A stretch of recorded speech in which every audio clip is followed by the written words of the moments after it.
మరియమ్మ, మార్తమ్మ, లాజరు గారి ఇంటికి ఎందుకు వెళ్ళాడు యేసయ్య?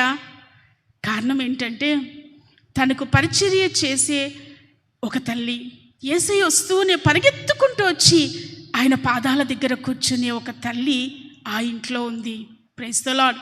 దేవుని బిడ్డ, మన ఇంటికి కూడా యేసయ్య రావాలంటే ఉదయ కాలాన్ని మనం ఆయన సన్నిధిలో మోకరించి ప్రార్థన చేస్తేనంట తెల్లవారుజామునే ఆయన మన గడప యొద్దకు వస్తాడంట. Praise the lord. నిశ్చయంగా వస్తాడు ఆయన మన దగ్గరికి. అయితే ఎటువంటి కుటుంబంగా మన కుటుంబం ఉండాలి?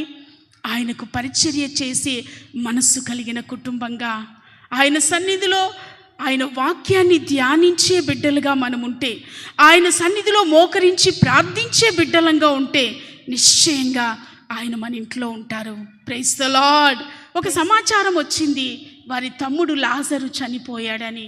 యేసయ్య వస్తూ ఉన్నాడు అన్న విషయం మరియమ్మకు తెలిసి పరిగెత్తుకుంటూ ఆయన దగ్గరకు వచ్చి ఏడుస్తూ ఉంటే, మరియమ్మ ఏడుస్తూ ఉంది.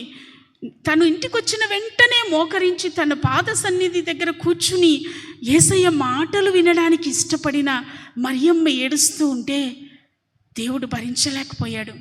ఏం చేశాడంట? హృదయములో కలవరపడి మూల్గుతూ ఉన్నాడంట. దేవుని బిడ్డ, నీవు అనుదినం లేచి ప్రార్థిస్తున్నావు కదా, అనుదినం దేవుని వాక్యాన్ని ధ్యానిస్తున్నావు కదా, యేసయ్యను అమితంగా ప్రేమిస్తున్నావు కదా, యేసయ్య అంటే నీకెంతో ఇష్టం కదా. ఎప్పుడైనా నీ ఇంట్లో బాధ కలిగితే, ఎప్పుడైనా నీ ముఖం ఖిన్నంగా దుఃఖంగా కనిపిస్తే, నా దేవుడు పొరపాటున నీ ముఖాన్ని చూసి సహించలేడు. నీవు వేదనతో ఉంటే నా దేవుడు భరించలేడు. వెంటనే ఆయన గుండెలో ఒక కలవరం.